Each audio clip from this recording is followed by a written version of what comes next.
Alright, I'm very happy to use copper this time. This is antique copper, which is my favorite. This is a kind of a mustardy looking agate, but whatever, we're making it look so pretty. So I'm taking about 2.5 feet.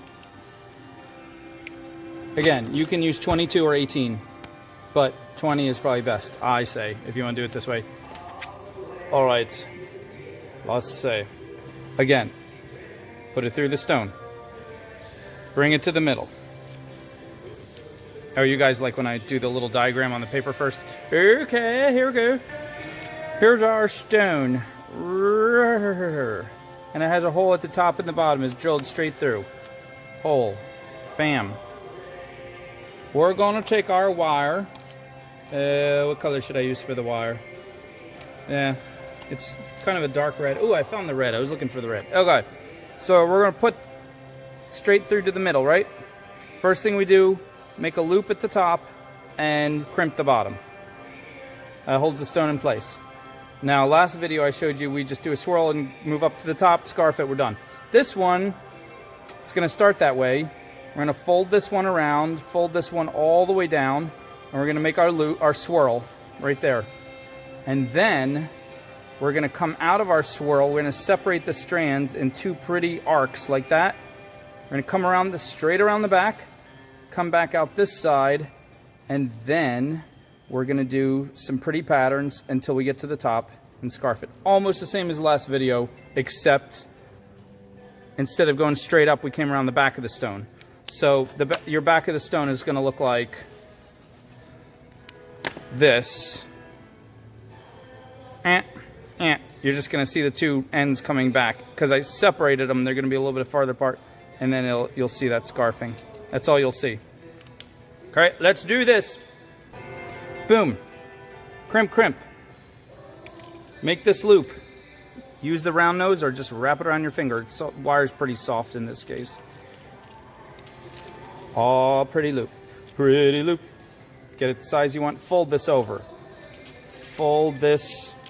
Gotta fight the wire. They try to tangle each other when they're long. Okay. Fight that and come up around and around.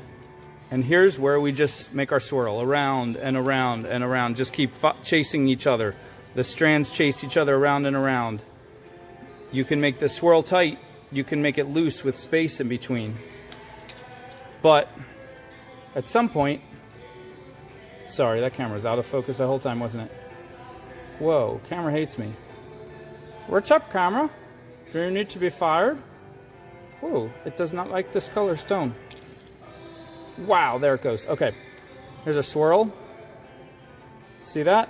And now I'm going to separate these strands. You can keep them together, do patterns. You can separate them, do patterns. You can totally separate them, have one go off in different directions.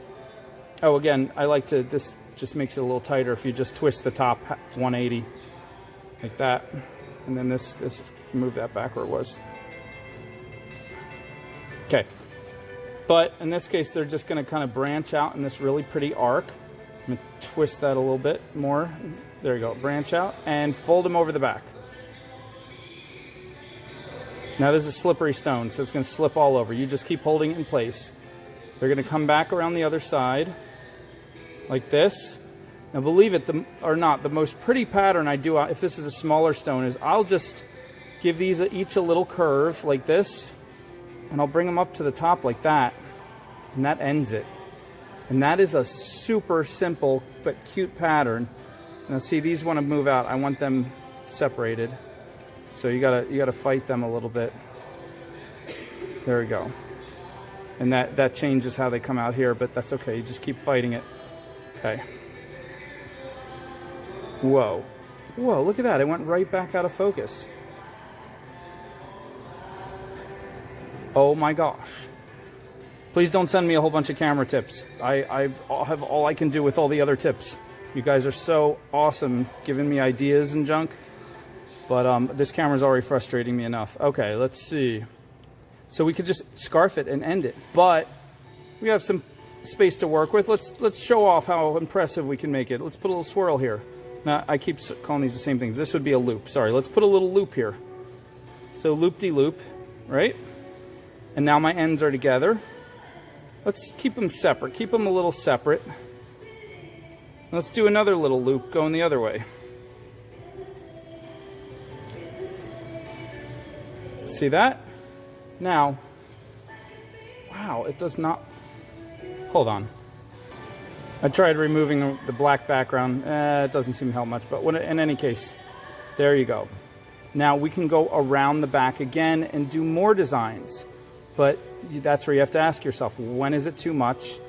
And what's the balance? I feel like this is just the right amount to end it. So I am going to go around the back, just around the neck of this face. I like to call the top loop a face, and scarf it.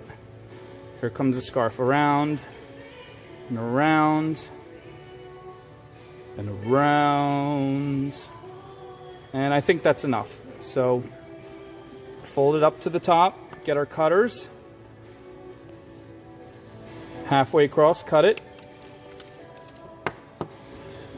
Take our pliers, grab those two ends, shove them into that little bowl that's made by the scarf, and then grab them like this and pinch them way down in.